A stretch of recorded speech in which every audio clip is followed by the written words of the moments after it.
ಎಲ್ರಿಗೂ ನಮಸ್ಕಾರ ಪ್ರಿಯ ವೀಕ್ಷಕರೇ, ನನ್ನ ಗುರು ಪರಂಪರೆ ಯೂಟ್ಯೂಬ್ ಚಾನೆಲ್ಗೆ ಸ್ವಾಗತ. ನಾನು ನಿಮ್ಮ ಕೃಪಾ. ಇವತ್ತಿನ ವಿಷಯ ಏನು ಅಂತಂದ್ರೆ, ಎಷ್ಟೋ ಬಾರಿ ನಮಗೆ ಹಲವಾರು ಸಂಕಷ್ಟಗಳು ನಮ್ಮ ಜೀವನದಲ್ಲಿ ಉಂಟಾಗುತ್ತೆ. ಅದಕ್ಕೆ ಕಾರಣ ಏನು ಅಂತ ಗೊತ್ತಿರಲ್ಲ.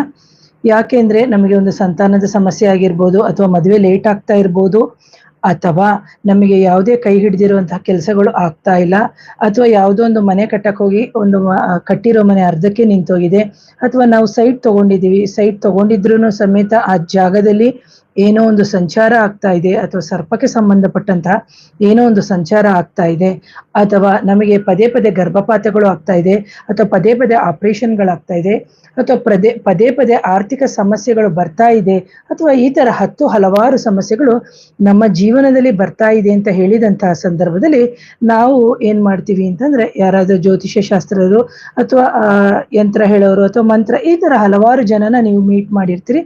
ಅಂತಹ ಸಂದರ್ಭದಲ್ಲಿ ಸರ್ಪದೋಷ ಇದೆ ನಿಮಗೆ, ಆ ಸರ್ಪದೋಷಕ್ಕೆ ಸಂಬಂಧಪಟ್ಟಂತ ಪರಿಹಾರಗಳನ್ನ ಮಾಡ್ಕೊಳ್ಳಿ ಅಂತ ಹೇಳ್ಬಿಟ್ಟು ಎಲ್ಲರೂ ಸುಬ್ರಹ್ಮಣ್ಯದಲ್ಲಿ ಕಳಿಸ್ತಾರೆ. ಅಥವಾ ನೀವು ಸರ್ಪ ಸಂಸ್ಕಾರ, ಆಶ್ಲೇಷ ಅಥವಾ ನಾಗರ ಪ್ರತಿಷ್ಠಾಪನೆಗಳನ್ನು ಸಮೇತ ನೀವು ಮಾಡ್ತೀರಿ ಪ್ರಿಯ ವೀಕ್ಷಕರೇ.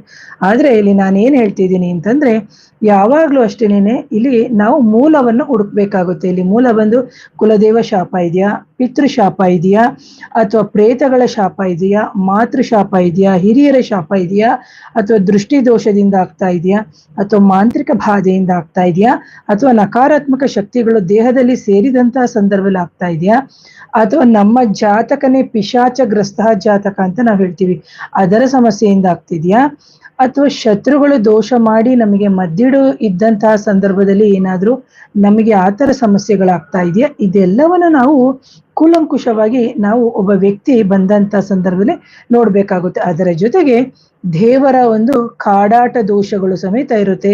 ಜೊತೆಗೆ ನಮಗೆ ವಾಗ್ದಾನ ದೋಷಗಳು, ಈಗ ಯಾವುದೋ ಒಂದು ವಾಗ್ದಾನವನ್ನು ನಾವು ಒಂದು ಕಡೆಗೆ ಕೊಟ್ಟಿರ್ತೀವಿ, ಒಂದು ದೇವಸ್ಥಾನಗಳಿಗಾಗಿರ್ಬೋದು, ಒಂದು ದೈವಗಳಿಗಾಗಿರ್ಬೋದು, ಅಥವಾ ಯಾವುದೋ ವ್ಯಕ್ತಿಗಾಗಿರ್ಬೋದು, ಯಾವ ಸಂದರ್ಭದಲ್ಲಿ ನಾವು ಯಾವ ಕಾರಣಕ್ಕೆ ನಾವು ಕೊಟ್ಟಿದ್ದೋ ಅಂತಹ ಸಂದರ್ಭದಲ್ಲಿ ನಡೆಯದೆ ಅವರು ಇದ್ದಂತಹ ಸಂದರ್ಭದಲ್ಲಿ ವಾಗ್ದಾನ ದೋಷಗಳು ಸಮೇತ ನಮಗೆ ಉಂಟಾಗುತ್ತೆ. ಹಾಗಾಗಿ ನಾವು ಯಾವುದೇ ಸಮಸ್ಯೆಗಳು ಬಂದಂತ ಸಂದರ್ಭದಲ್ಲಿ ನಾವು ಭಯಪಡದೆ ನಿರ್ಭೀತರಾಗಿ ನಮ್ಮ ಕುಲದೇವರ ಮೊರೆ ಹೋಗ್ಬೇಕು ಅಂತ ಹೇಳ್ತೀನಿ. ಜೊತೆಗೆ ಇವತ್ತಿನ ದಿನ ಸರ್ಪದೋಷ ಇದೆಯಾ ಇಲ್ವಾ ಅಂತ ಒಂದು ಕಾನ್ಸೆಪ್ಟ್, ಅಂದ್ರೆ ನೇರವಾಗಿ ಹೇಳ್ಬೇಕು ಅಂದ್ರೆ ಸರ್ಪದೋಷ 100% ಇದೆ.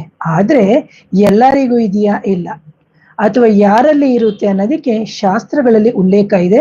ಇದರ ಪ್ರಕಾರದಂತೆ ನಾವು ಪರಿಹಾರಗಳನ್ನು ಬಂದಂತಹ ಕರ್ತೃಗಳಿಗೆ ಅಥವಾ ಬಂದಂತಹ ವ್ಯಕ್ತಿಗಳಿಗೆ ನಾವು ಕೊಟ್ಟಂತಹ ಸಂದರ್ಭದಲ್ಲಿ ಅದು 100% ಅಂತ ಒಂದು ಸಮಸ್ಯೆಗಳು ಇದ್ದಂತ ಸಂದರ್ಭದಲ್ಲಿ ಅವರಿಗೆ ಪರಿಹಾರ ಆಗುತ್ತೆ. ಅದಕ್ಕೆ ನಾ ಹೇಳೋದು, ಜಾತಕದಲ್ಲಿ ಯಾವುದೇ ದಶಗಳು ನಡೀತಿದ್ರು ನಾವು ದಶದಲ್ಲಿ ನಮಗೆ ಏನೋ ಸಮಸ್ಯೆ ಇಲ್ಲ ಅಂತ ಹೇಳಿದಂತಹ ಸಂದರ್ಭದಲ್ಲಿ ಇವೆಲ್ಲವನ್ನು ನಾವು ಕೂಲಂಕುಷವಾಗಿ ನೋಡ್ಬೇಕಾಗುತ್ತೆ. ಯಾಕಂದ್ರೆ ಗುರು ಒಂದು ರಾಶಿಯಿಂದ ಇನ್ನೊಂದು ರಾಶಿಗೆ ಬರ್ಬೇಕಾದ್ರೆ 1 ವರ್ಷ ಸಮಯ ತಗೋತೇನೆ. ಹಾಗೇನೇನೆ ಶನೀಶ್ವರ ಸ್ವಾಮಿ 2.5 ವರ್ಷ, ರಾಹುಕೇತುಗಳು 18 ತಿಂಗಳು, ಹಾಗೆ ಬೇರೆ ಗ್ರಹಗಳು ಅಂದಾಗ 1 ತಿಂಗಳು 45 ದಿನ, ಚಂದ್ರ ಬಂದು 2.5 ದಿನ, ಈ ತರ ಇದೆ. ಆದ್ರೆ ಅದೆಲ್ಲವೂ ಗುರು ಪ್ರತಿ ಭಾವದಲ್ಲಿ ಬಂದಾಗ ನಮಗೆ ಗುರುಬಲ ಬಂದಿದೆ, ಆದ್ರೂ ನಮಗೆ ಪರಿಹಾರ ಆಗ್ತಾ ಇಲ್ಲ, ರಾಶಿ ಭವಿಷ್ಯದಲ್ಲಿ ಹೇಳಿದೆಲ್ಲ ಸುಳ್ಳು ಅಂತ ಕೆಲವರು ಹೇಳ್ತಾರೆ.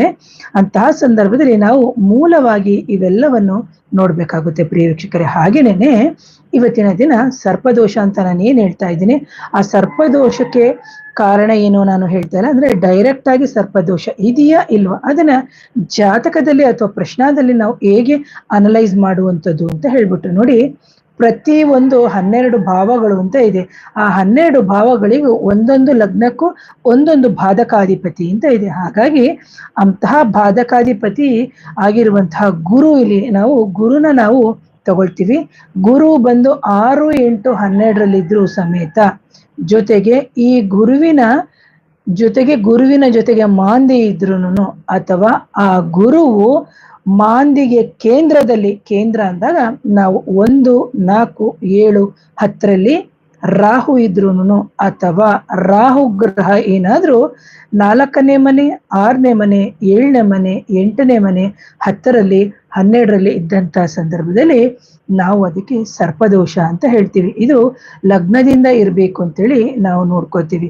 ಇಲ್ಲಿ ಏನಾಗುತ್ತೆ ಅಂದ್ರೆ ಖಂಡಿತಕ್ಕೆಲ್ಲ ನಾವು ಸರ್ಪ ಸಂಸ್ಕಾರ, ಆಶ್ಲೇಷ ಬಲಿ ಅಥವಾ ನಾಗ ಪ್ರತಿಷ್ಠಾಪನೆಗಳನ್ನು ಮಾಡಿದಂತಹ ಸಂದರ್ಭದಲ್ಲಿ ನಿಮಗೆ ದೇವರ ಆಶೀರ್ವಾದ ಸಿಗಬಹುದು. ಆದರೆ ಇದು ಬಂದು ಸರ್ಪದೋಷಕ್ಕೆ ಪರಿಹಾರ ಅಲ್ಲ ಅಂತ. ಅಂದ್ರೆ ನಾಗದೇವತೆಗಳು ಸಂತುಷ್ಟರಾಗ್ತಾರೆ, ಎಷ್ಟೋ ಜನ್ಮದ ಪರಿಹಾರಗಳಿಗೆ ನಿಮಗೆ ದಾರಿ ಆಗುತ್ತೆ.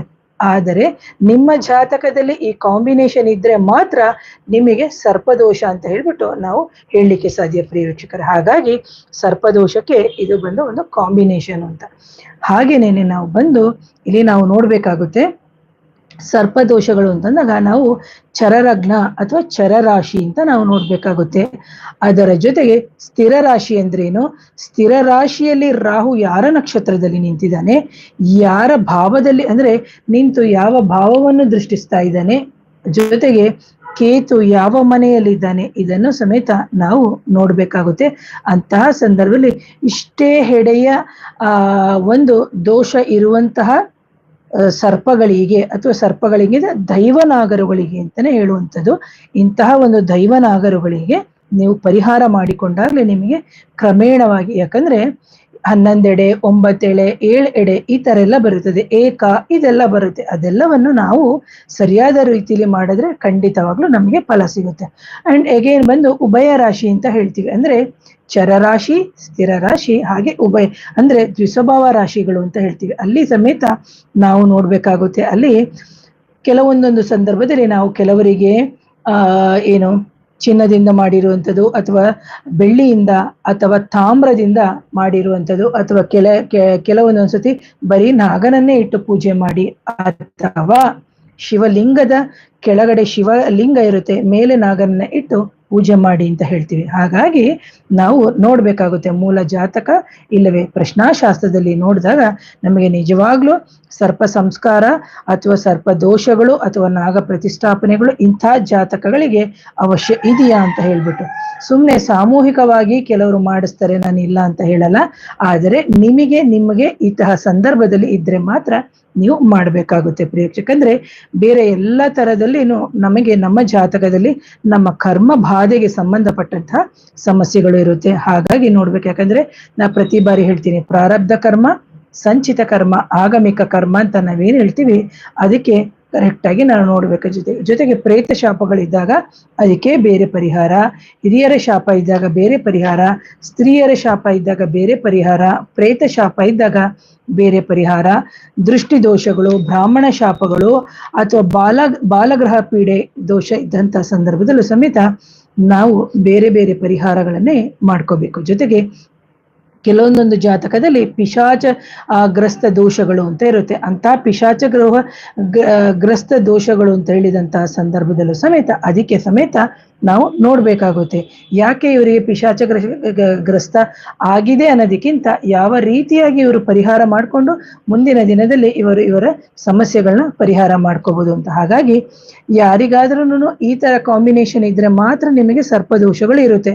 ಅಂತ ಸಂದರ್ಭದಲ್ಲಿ ಚರ್ಮದ ಸಮಸ್ಯೆಗಳು ಬರ್ತಾ ಇರ್ಬೋದು, ಅಥವಾ ದೈಹಿಕ ಬಾಧೆಗಳು ಬರ್ತಾ ಇರ್ಬೋದು, ಬೆನ್ನೋವು, ಸೊಂಟ ನೋವು ಬರ್ತಾ ಇರ್ತದೆ, ಸಂತಾನೋತ್ಪತ್ತಿಗೆ ತೊಂದರೆ ಆಗುತ್ತೆ, ಅದು ಗರ್ಭಾಶಯದಾಗಿರ್ಬೋದು ಅಥವಾ ವೀರ್ಯಾಣುದಾಗಿರ್ಬೋದು ಅಥವಾ ಮುಟ್ಟಿನಲ್ಲಿ ಸಮಸ್ಯೆಗಳಾಗಿರ್ಬೋದು ಅಥವಾ ಮನೆಯಲ್ಲಿ ಶಬ್ದಗಳಾಗುವಂಥದ್ದು, ಈ ತರ ಹಲವಾರು ನಮ್ಮ ನೆಮ್ಮದಿಯಾಗಿರುವಂಥ ಜೀವನಕ್ಕೆ ಒಂದು ಹೊಡೆತ ಕೊಡುತ್ತೆ. ಅದರ ಜೊತೆಗೆ ನಮ್ಮ ಮನೆಯಲ್ಲಿ ಅಂಗವಿಕಲ ಮಕ್ಕಳು ಹುಟ್ಟುವಂಥದ್ದು ಅಥವಾ ಹುಟ್ಟಿದಂಥ ಮಕ್ಕಳಿಗೆ ಸರಿಯಾಗಿ ಮಾತು ಬರದೇ ಇರುವಂಥದ್ದು ಅಥವಾ ಹುಟ್ಟಿದಂತಹ ಮಕ್ಕಳು ನಡಿಲಿಕ್ಕೆ ಆಗದೆ ಇರುವಂಥದ್ದು ಅಥವಾ ಗಂಡ ಹೆಂಡತಿಯರ ಮಧ್ಯೆನೂ ಸಮೇತ ಒಂದು ಏನ್ ಹೇಳ್ಬೋದು, ಪ್ರೀತಿಯ ಬಾಂಧವ್ಯಗಳೇ ಇರೋದಿಲ್ಲ ಅಥವಾ ಸಂಬಂಧಗಳಲ್ಲೂ ಸಮೇತ ಪ್ರೀತಿಯ ಬಾಂಧವ್ಯಗಳು ಇರಲ್ಲ. ಹಾಗಾಗಿ ಯಾರಿಗಾದ್ರೂ ಸರ್ಪದೋಷ ಜಾತಕದಲ್ಲಿ ನಿಮಗೆ ಈ ತರ ಕಾಂಬಿನೇಷನ್ ಇದ್ರೆ ಮಾತ್ರ ನೀವು ಸರ್ಪದೋಷ ಅಂತ ಹೇಳ್ಬಿಟ್ಟು ನೀವು ತಿಳ್ಕೊಬೇಕಾಗುತ್ತೆ ಅಥವಾ ಕನ್ಸಿಡರ್ ಮಾಡಬೇಕಾಗುತ್ತೆ. ಹಾಗಾಗಿ ಯಾರಾದ್ರೂ ನನ್ನ ಚಾನೆಲ್ನ ಮೊದಲನೇ ಬಾರಿಗೆ ನೋಡ್ತಿದ್ರೆ ದಯವಿಟ್ಟು ಚಾನೆಲ್ನ ಸಬ್ಸ್ಕ್ರೈಬ್ ಮಾಡಿ ಅಂಡ್ ಲೈಕ್ ಮಾಡಿ, ಶೇರ್ ಮಾಡಿ, ಕಮೆಂಟ್ ಮಾಡಿ. ಒಂದು ನೆಕ್ಸ್ಟ್ ಬಂದು 15ನೇ ತಾರೀಕು 2ನೇ ತಿಂಗಳು ಅಂದ್ರೆ ಫೆಬ್ರವರಿಗೆ ರಾತ್ರಿ 8 ಗಂಟೆಗೆ ಆನ್ಲೈನ್ ತರಗತಿ ಇರುತ್ತೆ. ಆನ್ಲೈನ್ ಅಲ್ಲಿ ನಿಮಗೆ ಮದ್ದಿಡು ಅಥವಾ ಹೊಟ್ಟೆಗೆ ಮದ್ದು ಹಾಕಿದಂತಹ ಸಂದರ್ಭದಲ್ಲಿ ಯಾವ ಸಮಸ್ಯೆಗಳು ಉಂಟಾಗುತ್ತೆ, ಅದರ ಜೊತೆಗೆ ಇಂತಹ ಒಂದು ಮದ್ದಿಡು ಅಥವಾ ವಿಷಶಲ್ಯ ಅಥವಾ ಚೂರ್ಣಿಕ ದೋಷಗಳು ಅಥವಾ ಮದ್ದಿಡು ಕ್ರಿಯೆಗಳನ್ನ ಯಾವ ಮಂತ್ರದಿಂದ, ಯಾವ ತಂತ್ರದಿಂದ, ಯಾವ ಹಣ್ಣುಗಳಿಂದ ಪರಿಹಾರ ಮಾಡ್ಕೋಬಹುದು ಅಂತ ಹೇಳ್ಬಿಟ್ಟು ಅದರ ತರಗತಿಯನ್ನ ಸಮೇತ ಮಾಡ್ತಾ ಇದ್ದೀನಿ. ಹಾಗಾಗಿ ಯಾರಾದರೂ ಕ್ಲಾಸಿಗೆ ಅಟೆಂಡ್ ಮಾಡೋರು 7019806595ಗೆ ನೀವು ವಾಟ್ಸಪ್ ಮುಖಾಂತರ ಸಂಪರ್ಕ ಮಾಡಿ. ಆ ನಂತರ ನೀವು ಫೋನ್ ಪೇ ಮಾಡಿ ನೀವು ಸ್ಕ್ರೀನ್ಶಾಟ್ನ ನೋಂದಾಯಿಸ್ಕೋಬೇಕಾಗುತ್ತೆ ಅಂತ ಹೇಳ್ತೀನಿ. ಹಾಗೆ ಯಾರಿಗಾದ್ರೂ ಮಾಂತ್ರಿಕ ಬಾಧೆ, ನಕಾರಾತ್ಮಕ ಶಕ್ತಿಗಳ ಸಮಸ್ಯೆ ಇದ್ದಂತ ಸಂದರ್ಭದಲ್ಲಿ ಸಮೇತ ನನ್ನ ನೇರ ಭೇಟಿಗೆ ಅವಕಾಶ ಇರುತ್ತೆ. ನನ್ನ ವಾಟ್ಸಪ್ ನಂಬರ್ ಬಂದು 7019806595ಗೆ ವಾಟ್ಸಪ್ ಮುಖಾಂತರ ಸಂಪರ್ಕ ಮಾಡಿ ಆ ನಂತರ ಕನ್ಸಲ್ಟೇಷನ್ ತಗೊಳ್ತೀನಿ. Once again thank you. ನಮಸ್ತೆ.